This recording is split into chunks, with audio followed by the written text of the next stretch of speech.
Diddy, what did Diddy do to get here? I think is the big question that a lot of people are wondering.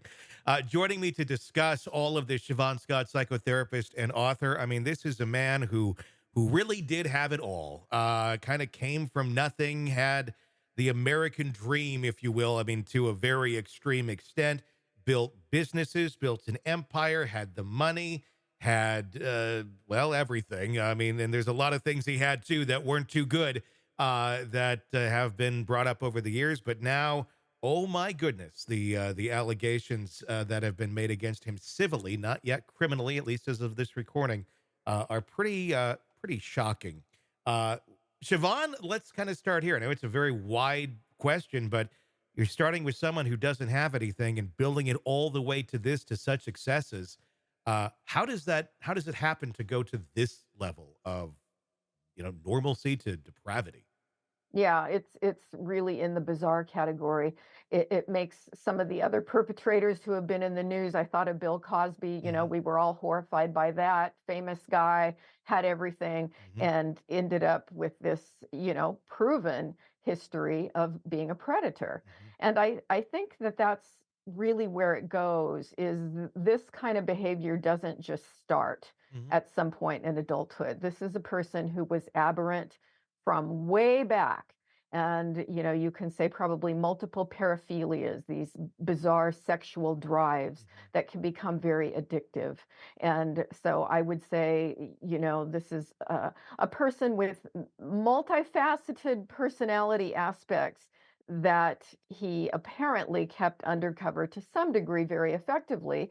And then because of his wealth and power over the years, just became increasingly bold and got away with things. I mean, is it because your level of normal, just keeps raising, and where the rest of society is sitting, okay, this is like acceptable here, but you keeps going here and here and here and here. You no longer see where that line is.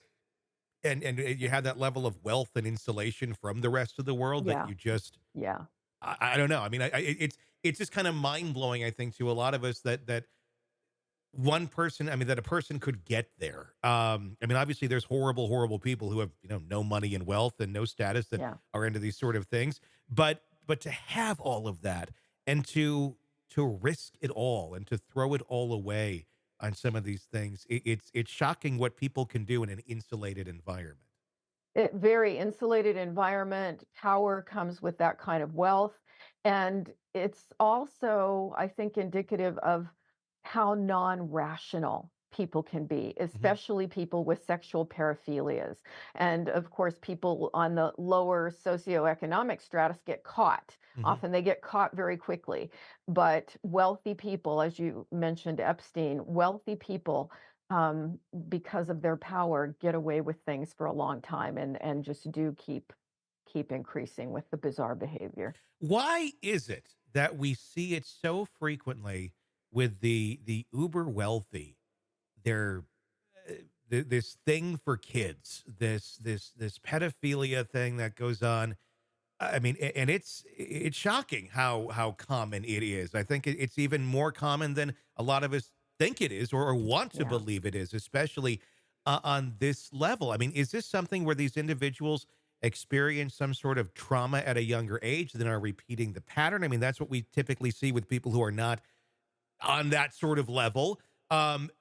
Or is this something where it's just like, I don't know. I mean, you get to a certain level and you're just bored with everything else, and somehow this clicks in your mind as a good idea. I just can't contemplate it for, and I'm sure there's many people who don't go down that road, but I just don't know how someone who's a healthy individual at some point later in life, it clicks over going, oh, I like kids. It's Yeah. just, it doesn't make sense.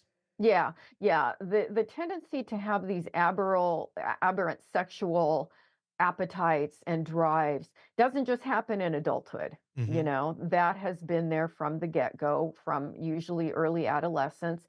Do they all have abuse histories? About a third of them do, which means two-thirds of them don't. Hmm. And so that's when we go back to, do we really understand what produces in the brain mapping people who are attracted to aberrant sexual behavior. Mhm. I think for someone who has evolved in life to have this amount of wealth and power, the power that they can have over women and children who are typically less, less able to defend themselves, that becomes in itself a high that they get. Look Mhm. what I can get away with. Look at all the control I have. Where if they were going after, people with equal power in life, they wouldn't get away with it. Mhm. They would be reported and held accountable. And so there's just this really almost sadistic element when you see behavior like this. Hey, it's Tony Bruschi. If you like the podcast, be sure to like, subscribe, and press that bell so you don't miss any of our updates on the cases we're following for you right here at the Hidden Killers podcast from True Crime Today. And thanks